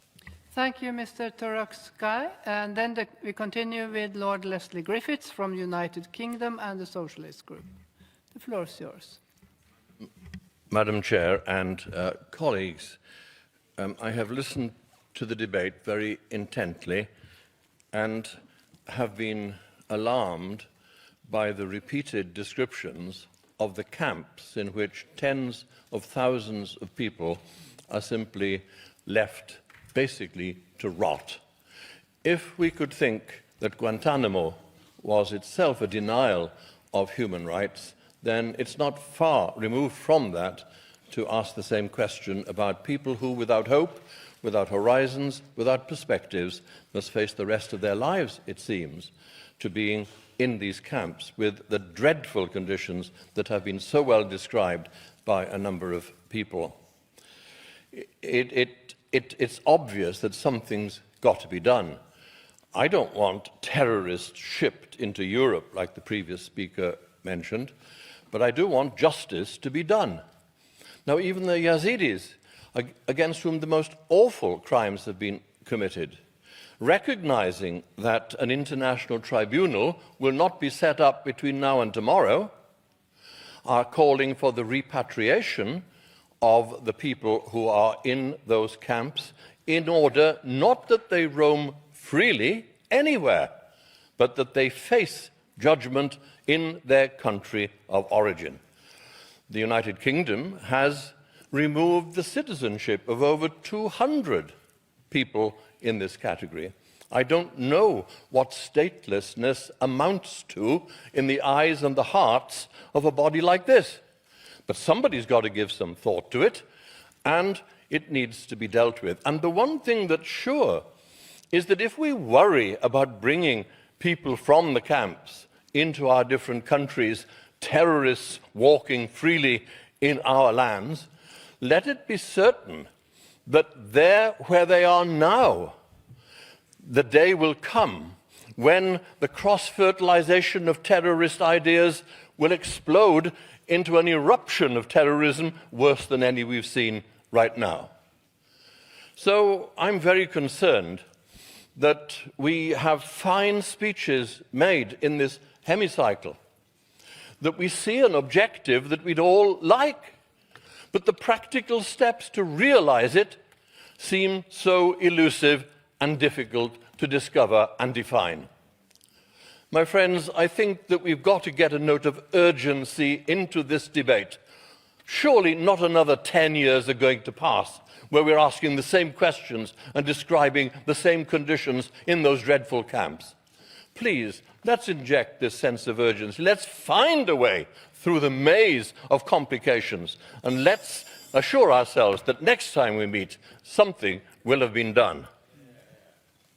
Thank you so much, Lord Griffiths. And the last speaker, before I interrupt the list, is Madame Isabel Maria, Portugal, from EPP.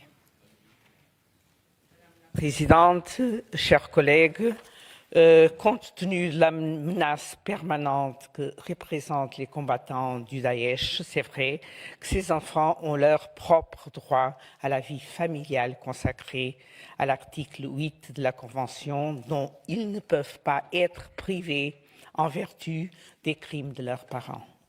Les outils de lutte contre la menace permanente qui représentent les combattants du Daesh sont fondamentalement différents de ceux qui permettent à des enfants de se développer de façon harmonieuse pour devenir des adultes responsables participant à la vie en société.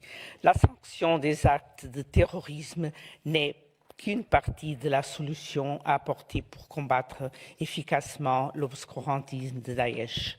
Tous les enfants vivant dans la région et qui ont souffert des actes commis au nom du Daesh doivent être considérés comme des victimes de ce régime terroriste.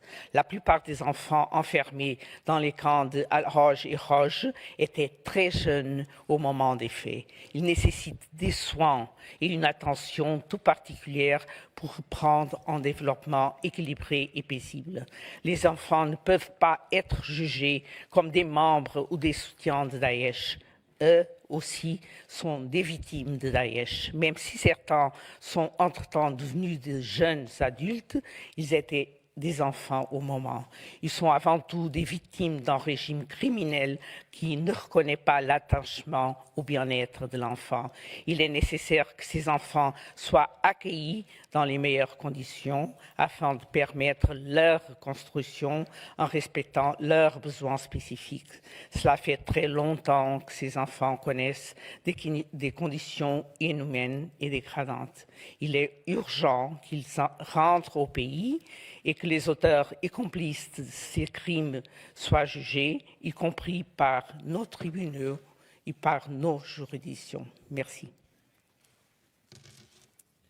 Thank you so much. And then and I now must interrupt the list of speakers, and the speeches of members on the speakers list who have been present during the debate but have not been able to speak may be given to the table office for publication in the official report.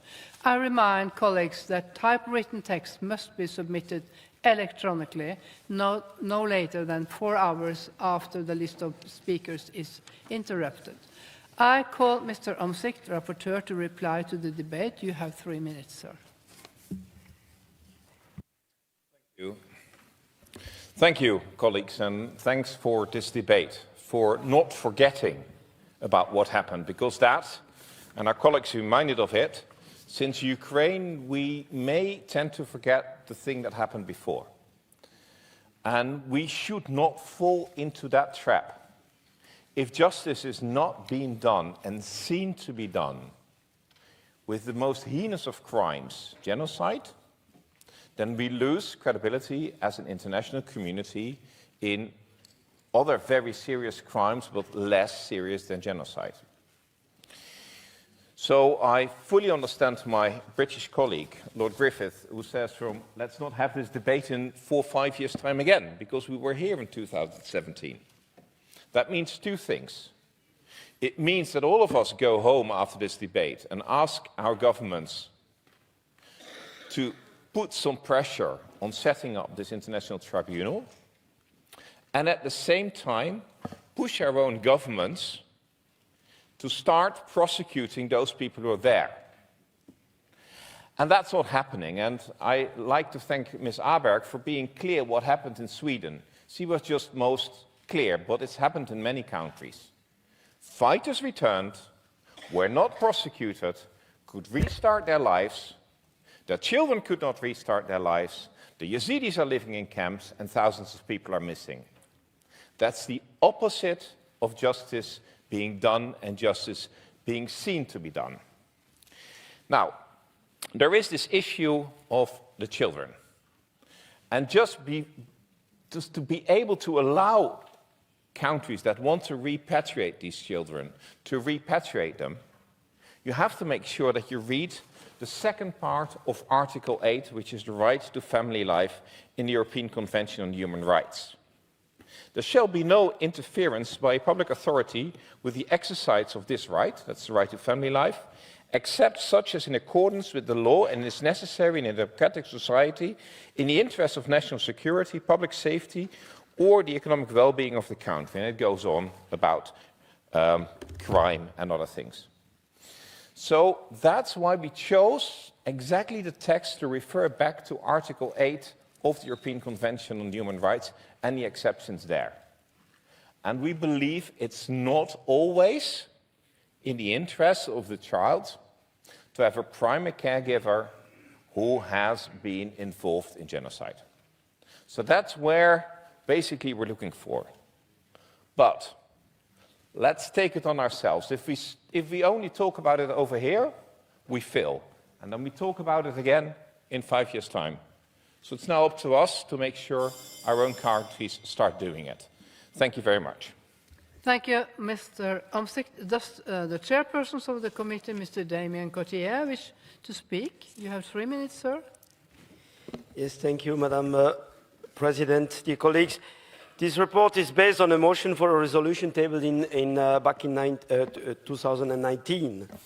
It deals with a very complex issue indeed, which raises serious security and humanitarian concerns for European states whose nationals traveled to Syria and to Iraq to join Daesh. We have seen that some of these states have repatriated nationals with their families from camps in the northeast of Syria. Other states are more reluctant to do so. The European Court of Human Rights delivered an important judgment on this topic last autumn. The Committee on Legal Affairs and Human Rights adopted the report unanimously last June, following a questionnaire sent to national parliaments and 2 hearings held with experts, including NGOs representing Yazidi victims of Daesh. The committee had a meeting this afternoon and supported actually the compromise, we will look at that later, that was found when it regards the amendments proposed by the Committee on Social Affairs. The report by Mr. Omtzigt focuses on the issue of prosecution of Daesh fighters for genocide and other international crimes. It follows the line of reasoning of previous peace resolution in 2016 and 17 prepared by our committee, where the Assembly recognized that Daesh has committed genocide. We ask now the Assembly to support again the idea of a special international tribunal to try Daesh foreign fighters as the best possible solution. In the meantime, the committee expresses the opinion that member states should prosecute their own nationals or other Daesh fighters who come within their jurisdiction, not only for terrorism, but more importantly, for genocide and other serious international crimes committed in Syria and in Iraq. I know that some of you and some of the countries represented here are reluctant to do so, also fearing that the indictment would be too low in regard with the crimes depending on the national legislation. This is why it is so important to look at the idea of an international court and also to look at the crime of genocide or other important international crimes committed in this context. Of course, the question of security of our citizens is of utmost importance, and has to be fully taken into consideration, which the rapporteur correctly and exactly says in paragraph 10 of the resolution. In the name of the committee, Madam President, I would like to conclude by thanking the rapporteur for his work, for producing what the committee sees as a balanced report on this very sensitive topic. And I would also like to thank the Secretariat for the great support they always give to our committee and its rapporteurs. Thank you. Thank you. Good words. And thank you, Mr. Cotier. And the debate is closed. The Committee on Legal Affairs and Human Rights has presented a draft resolution, it's document 15591, to which 10 amendments have been tabled and a draft recommendation to which 3 amendments have been tabled. Amendment will be taken in the order in which they appear in the compendium. I remind you that speeches on amendments are limited to 30 seconds.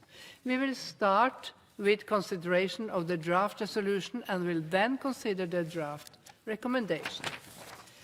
I understand that the chairpersons of the Committee on Legal Affairs and Human Rights wishes to propose to the Assembly that Amendment 13, 3, 5 and 9, which were unanimously approved by the Committee, are unanimously accepted.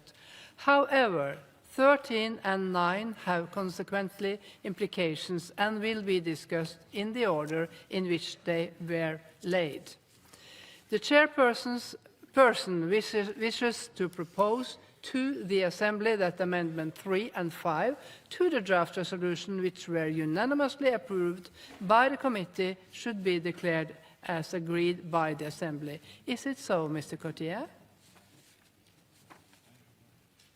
I can confirm, Madam President. Yes, it is. Does anyone object?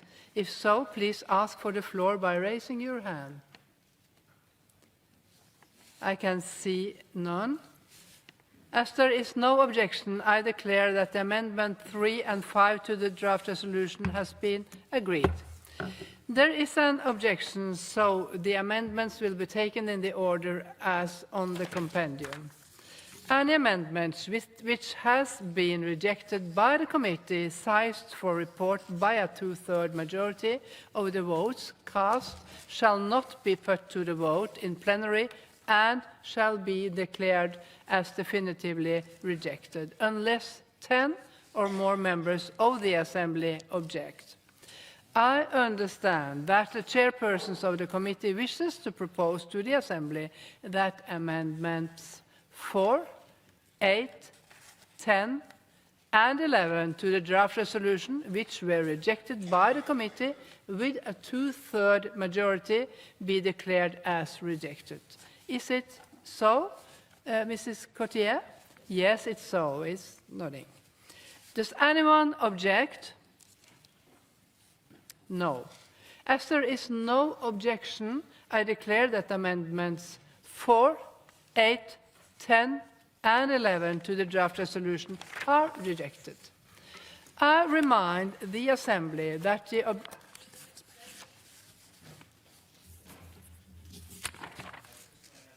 Yes, you put your hand. 257, say your name. Max Lux, Germany. Yes. Yes, and I would like to keep Amendment 11. You want to keep Amendment 11. I remind the Assembly that the objection must be supported by at least 10 members. So if you want to keep it, you need 9 more or even more. I cannot see. I see only you. 2, 3, 1, 2, 3, 4, 5, 6. It's still less than 10. So, once again, so I do not do any mistake. Raise your hand. 1, 2, 3, 4, 5, 6, 7. Sorry. It's less than 10. So then I continue. Fewer than 10 members object, and so the amendments are rejected.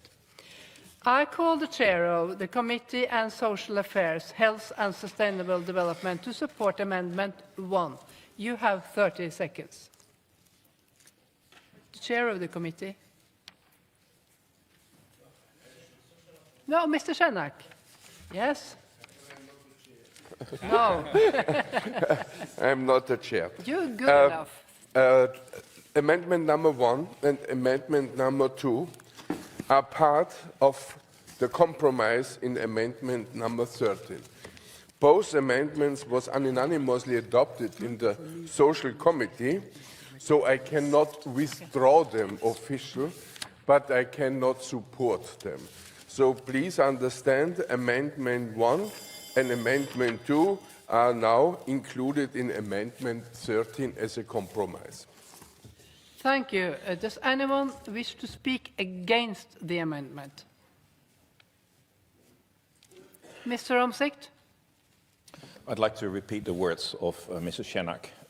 We reached a compromise text on number 13, and that's why we would like you to reject this amendment and accept Amendment 13. Now, we won't vote on Amendment 13 because it was voted on unanimously, but then we would have a consistent text, which also takes into account some of the points raised by Mr. Daams.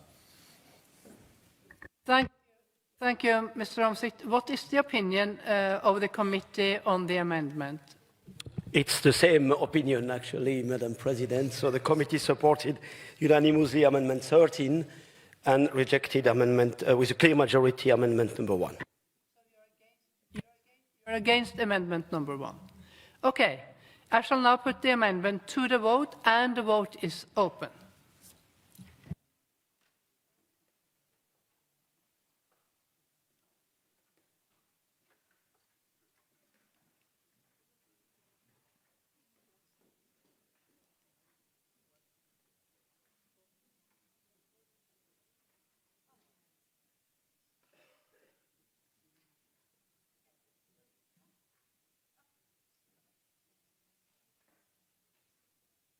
The vote is closed. I call for the result to be displayed. And you see the result, and the amendment is rejected. Then we continue, and I call Mr. Schäfer to support Amendment 13. You have 30 seconds.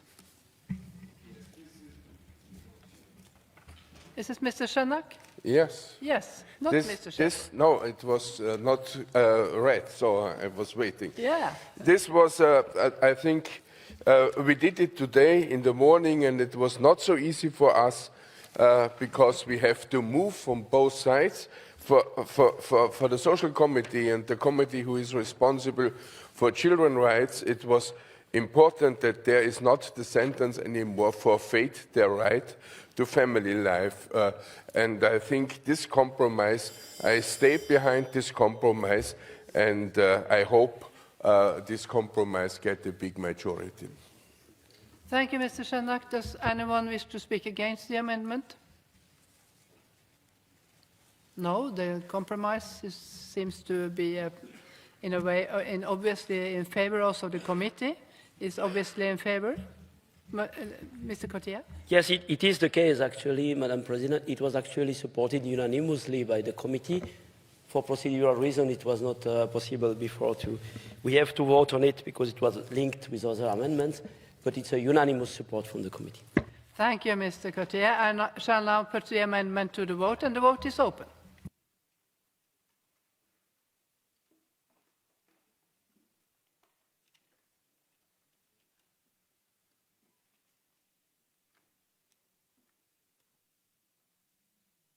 The vote is closed. I call for the result to be displayed.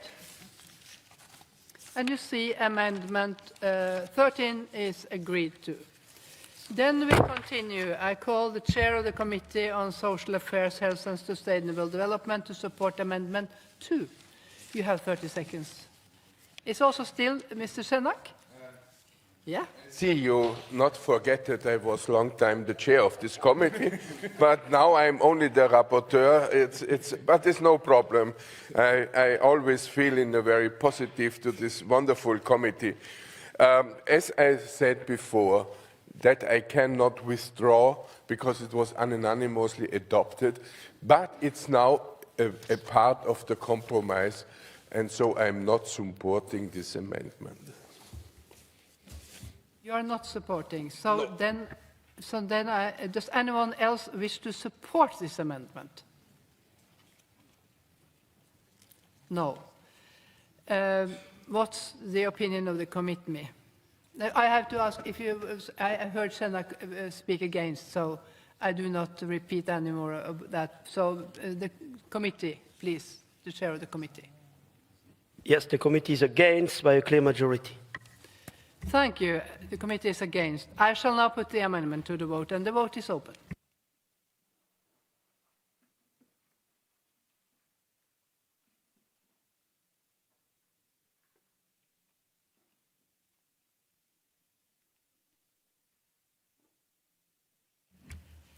The vote is closed. I call for the result to be displayed.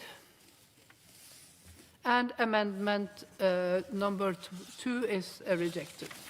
Then we continue, and I call Mrs. Komenko to support Amendment 9, and you have 30 seconds. She's not here? Yes, you are. Madam President, Yes? I think you were mentioning Amendment 8 because I was submitting Amendment 9. I have Amendment 9, so... But I can ask otherwise. Does anyone Yes, else wish sorry. to support this amendment? Sorry, my apologies. No, yes, you're welcome. Yes.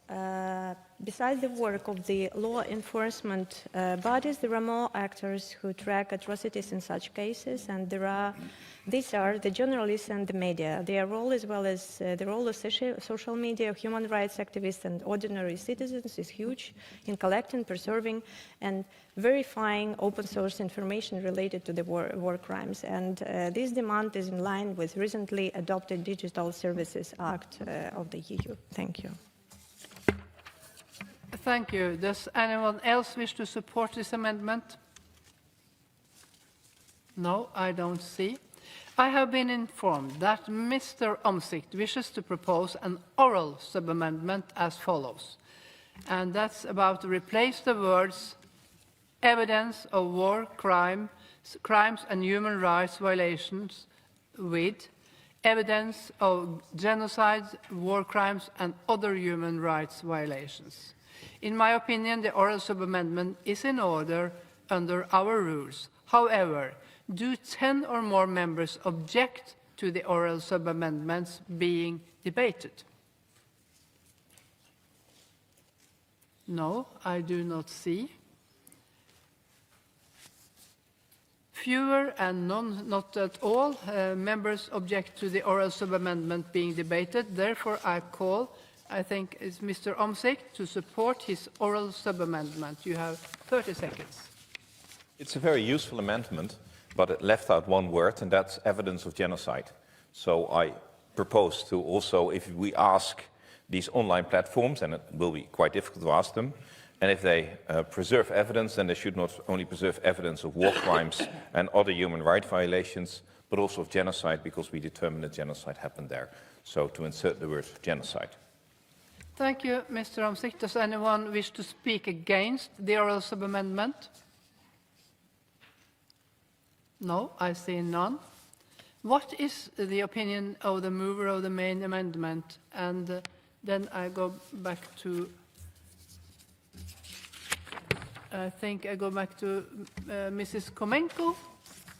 What is your opinion? I agree with Mr. Rapporteur. Thank you. You agree to Mr. Omtzigt. And the committee is obviously in favor? Yes, of the amendment. I will now put the oral sub-amendment to the vote, and the vote is open.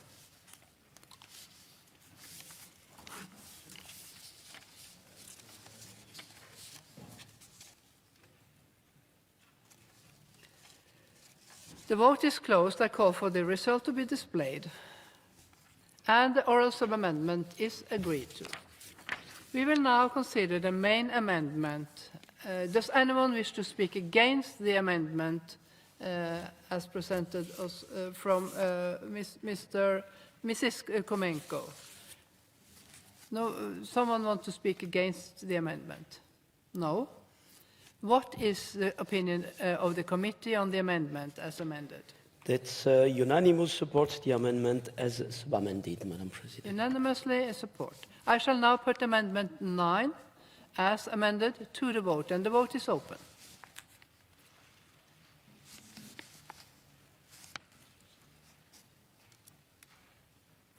And the vote is closed. I call for the result to be displayed. An amendment as amended is agreed to.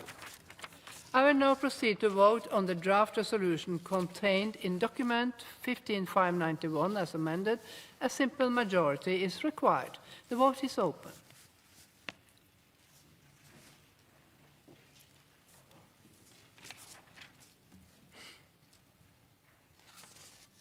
And the vote is closed. And I call for the result to be displayed, and the draft resolution as amended in document 15591 is adopted.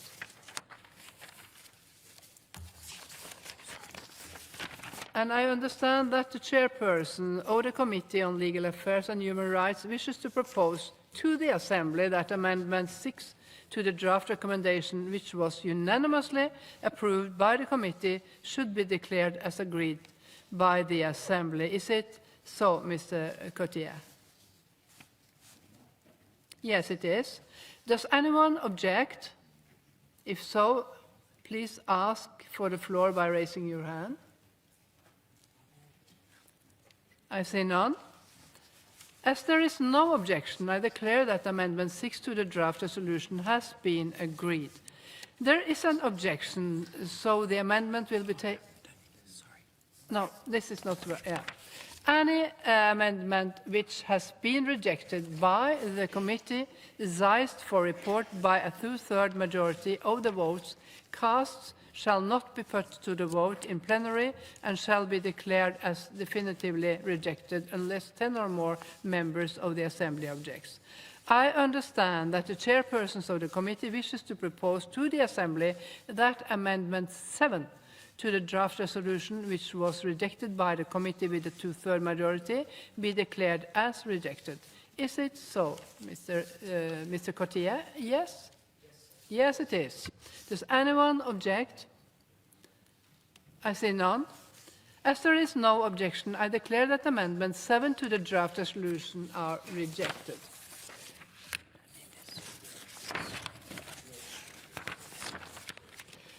I call Mr. Aslan to support Amendment 12. You have 30 seconds. Mr. Cotier? I'm sorry, I misunderstood you, Madam Chair. Madam President, the Amendment 12 was also rejected by the committee by a two-thirds majority. 16-7, actually, it's a two-thirds majority. It's also rejected by the committee, so then I have to ask if someone wants to keep it. Yes, 52. Thank you, dear, Say your name. President. Mrs. Arslan, I would like to support amendment number 12. I want to vote.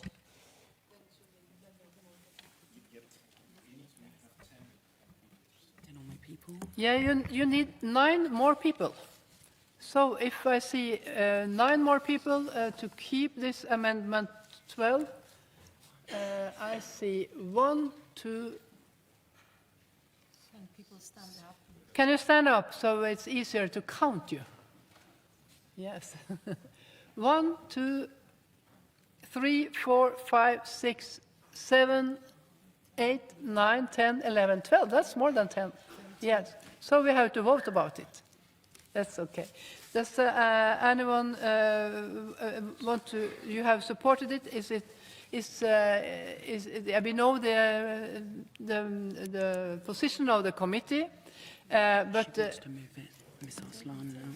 Mrs. Aslan, you want to move it. So then the floor is yours. Thank you, Mr. President. Sehr geehrte Kolleginnen und Kollegen, ich möchte mich für diesen Bericht bedanken und ich möchte nur ergänzen, dass es wichtig ist, dass wir sicherstellen, dass Kinder ihre Staatsangehörigkeit nicht verlieren dürfen. Sie sind, wie das mehrfach erwähnt worden ist, Opfer und sie sind nicht Täter. Und es ist auch wichtig, dass wir in Strafjustiz das Kindeswohl ins Zentrum stellen. Das heißt, dieser Vorschlag geht dahin, dass wir die Interessen der Kinder vertreten. Bitte unterstützen Sie diesen Antrag. Merci. Thank you so much. Does anyone want to speak against? And that's Mr. Omsick. Do you want to speak against? The floor is yours. The objection is not against that the children should not lose the nationality of their state. That would not be a problem. They should keep their nationality. You shouldn't deprive children which have a Dutch or a Swedish or a German nationality and live in those camps from the nationality. The problem is the line afterwards. They may return with at least one of their parents.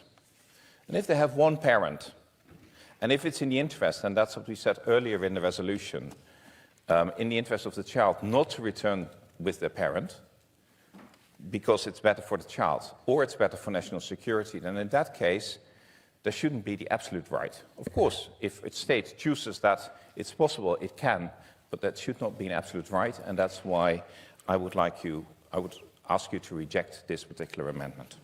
Thank you, Mr. Omsicht, and the committee was also against, as we heard Mr. Cotier, the chairperson of the committee, and I will now put the amendment to the vote, Amendment 12. The vote is open.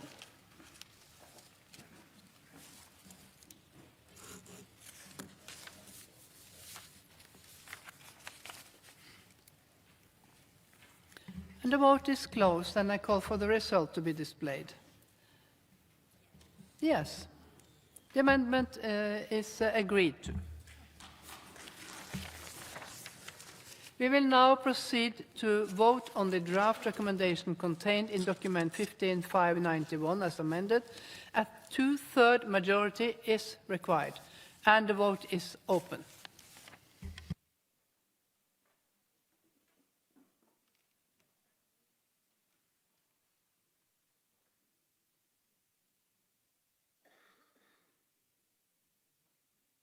The vote is closed, and I call for the result to be displayed, and the draft recommendation in document 15/591 is adopted.